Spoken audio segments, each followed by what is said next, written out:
Pois é, galera, mais um vídeo aí para nossa série, né, de plantas-chave.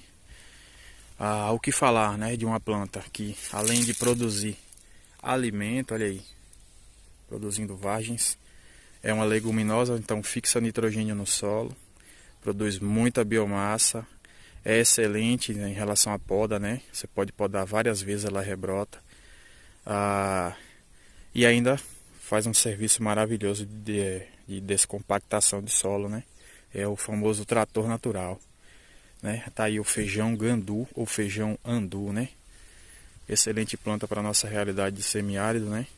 Criadeira, olha só, criando aqui um microclima excelente para as plantas embaixo. E é isso aí, planta excelente, né? Recomendo demais. Agrofloresta no semiárido, plante feijão andu.